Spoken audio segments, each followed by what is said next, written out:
The INFJ is known as one of the most thoughtful, empathetic, and mysterious personality types. They have a calm energy, a quiet mind, and a heart that feels everything. Yet most of the time, they prefer to be alone. Not because they're cold or antisocial, not because they dislike people, but because their natural state of being thrives in solitude. This is where the term lone wolf fits perfectly. The INFJ doesn't need a crowd. They don't chase attention. They don't rely on others to define who they are or where they're going. Instead, they observe, reflect, and build a world that makes sense to them, even if it doesn't make sense to anyone else. While others gain energy from being social, INFJs recharge in silence. They find clarity in the quiet and strength in their independence. To many, this makes them hard to understand. People might wonder why they disappear for days, why they don't join every conversation, why they seem distant even when they care deeply. But for the INFJ, being alone is not loneliness. It's peace, it's power, and it's where they feel most like themselves. This video dives into 6 clear reasons why the INFJ is the ultimate lone wolf. These reasons aren't just personality quirks. They're real traits that drive how INFJs interact with the world.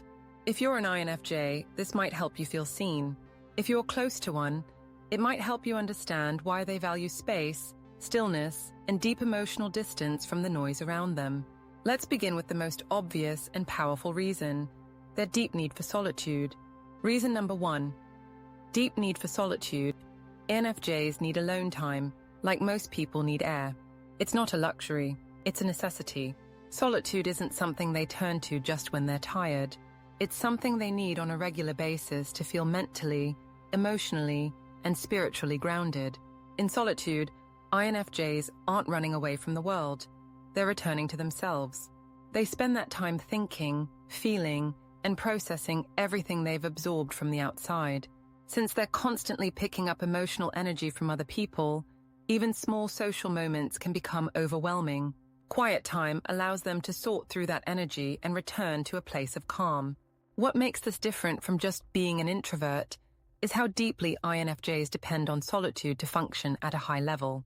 It's not just about relaxing, it's about reconnecting. It's about organizing their thoughts, processing their emotions, and making sense of what they've experienced. Without this time, INFJs start to feel scattered, confused, disconnected from themselves. Many INFJs have learned this the hard way. When they go too long without solitude, they burn out. They become irritable, mentally foggy, or emotionally drained.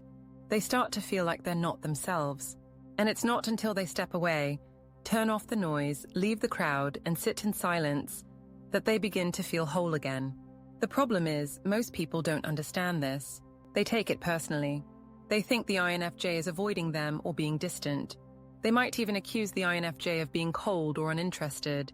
But what's really happening is that the INFJ is protecting their peace. That peace is where the INFJ's strength comes from. Their intuition sharpens in silence. Their ideas grow. Their creativity flows. It's where they reflect on who they are and who they want to become. For the INFJ, solitude isn't emptiness, it's full of meaning. This deep need for solitude is one reason they often walk alone. It's not about isolation, it's about alignment. In a world that's constantly pushing people to be louder, faster, and more connected, the INFJ steps away. Not to escape, but to stay true to themselves. And that's the beginning of what makes them the ultimate lone wolf. Reason number 2. Preference for meaningful connections. INFJs aren't interested in just being social. They're not looking for a long list of friends or constant interaction. What they really want, what they crave, is connection. Real, deep, meaningful connection. And in a world filled with surface-level conversations and shallow relationships, that's hard to find. Because of this, INFJs are extremely selective about who they let into their lives. They might know a lot of people, but they only truly connect with a few. They're not trying to be exclusive. It's just that their emotional energy is limited, and they're not willing to waste it on connections that don't go deeper than the surface. This preference sets them apart. While others may thrive in group chats, parties, or fast-paced social circles, INFJs often find those environments empty. They can participate, but it feels like acting. They nod, smile, and ask the right questions, but deep down they're wondering, does any of this matter? And when nothing real is being said, the INFJ starts to feel alone, even in a crowd. That loneliness isn't about being surrounded by people. It's about the lack of emotional depth. The INFJ would rather have one honest conversation with someone who gets them than a dozen shallow interactions that go nowhere. This creates a natural distance between them and the average social scene. While most people are building wide networks, INFJs are building emotional bonds. They don't open up easily, but when they do, it's all in. That's why they often have very few close relationships. But the ones they do have are incredibly meaningful. Unfortunately, this also means INFJs spend a lot of time waiting for that rare kind of connection. And during that waiting period, they often walk alone. Not because they enjoy being cut off from others, but because they'd rather be alone than pretend to connect with someone who doesn't see them. That decision makes them look like lone wolves, and in many ways they are. Not because they don't need connection, but because they're holding out for something real. When people don't understand that, they see the INFJ as distant. But in truth, the INFJ is being honest. They want depth, and until they find it, they're more comfortable walking their own path. Reason number 3, high sensitivity to external stimuli. INFJs don't just process their own thoughts, they absorb the energy of everything around them. Noise, body language, emotional tension, lighting, tone of voice, even the mood of a room, it all hits them harder than most people realize. They feel everything, and that's exactly why they need space. This sensitivity is not about being fragile. It's about being finely tuned. INFJs notice small shifts in people's energy. They can tell when someone is upset, even if they're smiling. They feel tension between people without a word being spoken. And they can sense when a room feels off, even if nothing obvious is happening.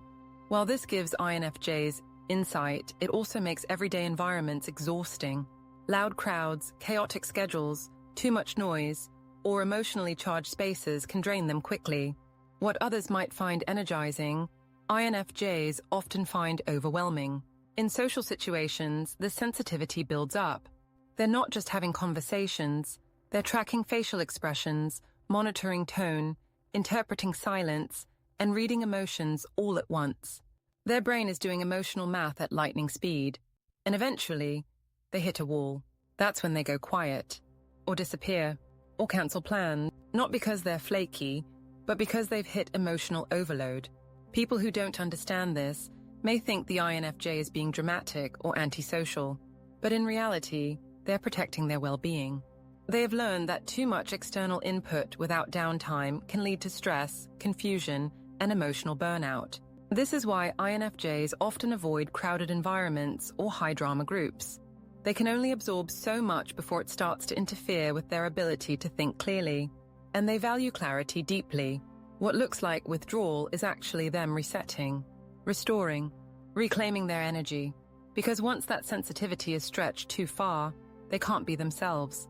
This constant emotional stimulation also contributes to their lone wolf tendencies. It's not just about needing space, it's about needing relief. Relief from pressure, emotion, and noise. Alone time gives the INFJ room to breathe, to release the energy they've taken in, to recover. So when INFJs walk alone, it's not because they dislike people. It's because the world, at full volume, is too much for them to carry every day. Solitude is their way of turning down the volume and turning up their inner voice. Reason number 4, independent and self-reliant. Nature, INFJs are quiet, but that doesn't mean they're unsure of themselves. In fact, many INFJs have a powerful sense of direction. It may not look like ambition in the traditional sense, but it's a deep inner drive. They know who they are, what they believe in, and where they want to go, at least on a soul level. That's why INFJs often prefer to walk their path alone. They trust their own judgment more than they trust group opinions. They don't like being pressured or told what to do. If something doesn't feel right to them, they won't follow along, even if everyone else does. This independent mindset shows up in all areas of life. They prefer to solve problems on their own, make decisions without outside influence, and move at their own pace. If someone tries to micromanage them, they quietly push back. They may not argue, but they'll start to create distance. INFJs need freedom to think and act in alignment with their values. This can make them seem distant or unwilling to collaborate. But it's not about ego, it's about inner integrity. INFJs want to live in a way that feels true, and often, that truth comes from within, not from outside validation.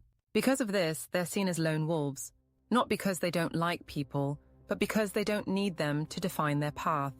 They're willing to listen, but they don't bend easily.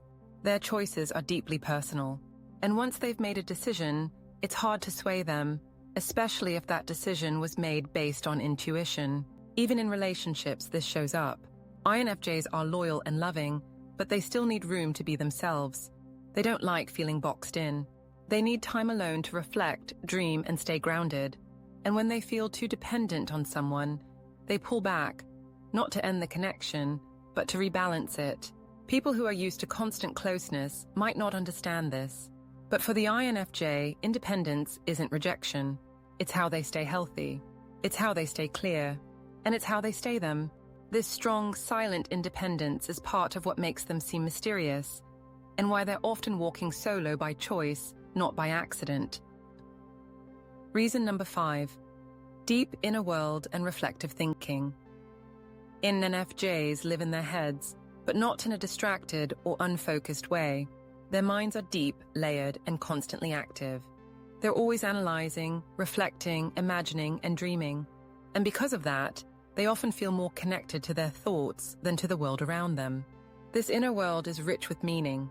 INFJs think about big questions: why things happen, what people really mean, and how everything connects.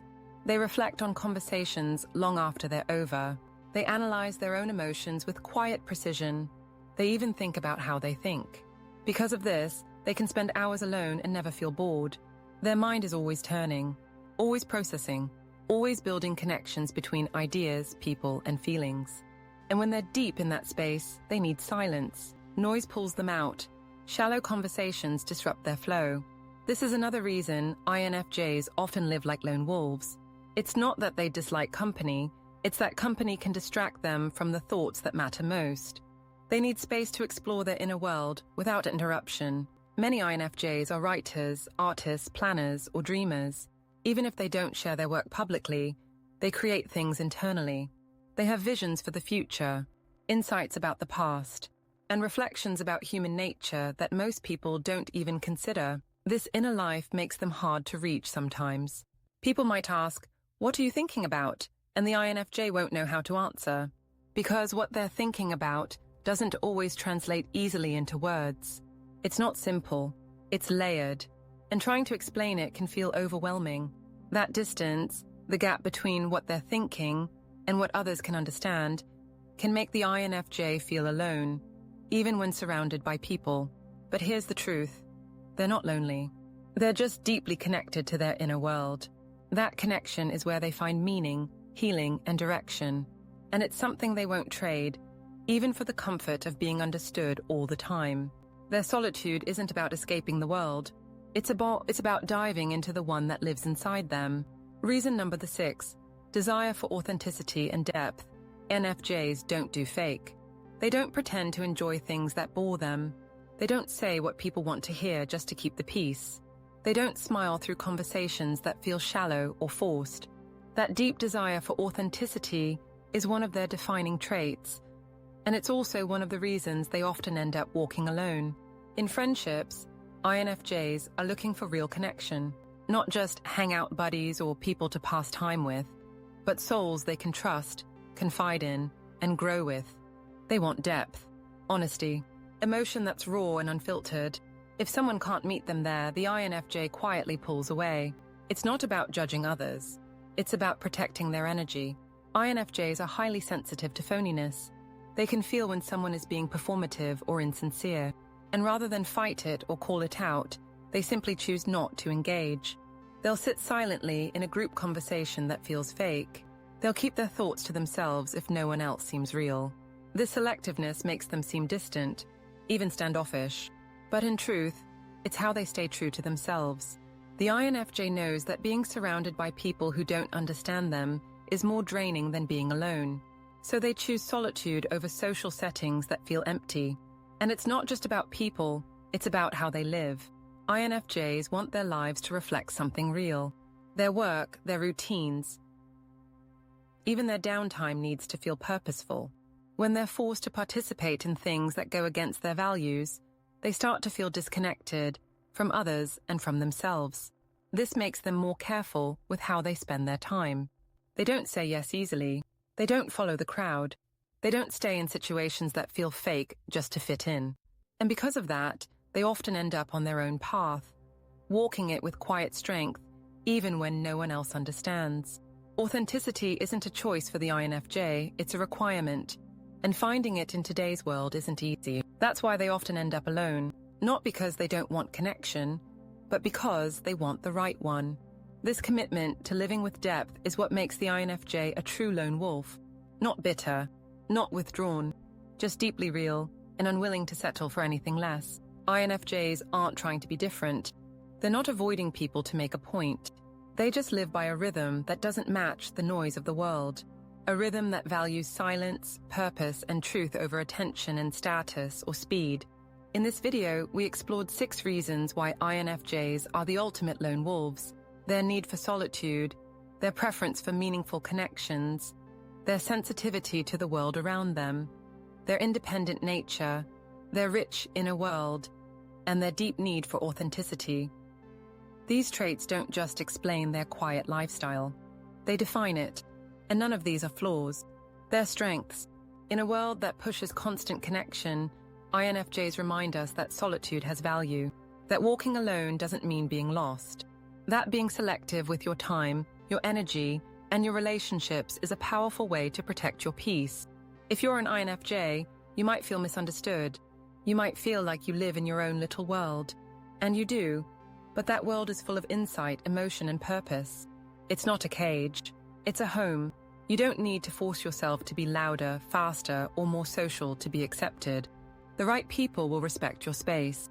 They'll recognize your silence as strength, not absence. And they'll value the realness you bring to a world that often feels fake. So walk your path, even if it's quiet, even if it's slow, even if no one else sees it. Because sometimes the strongest ones, the ones who truly know themselves, walk alone. And they walk with power.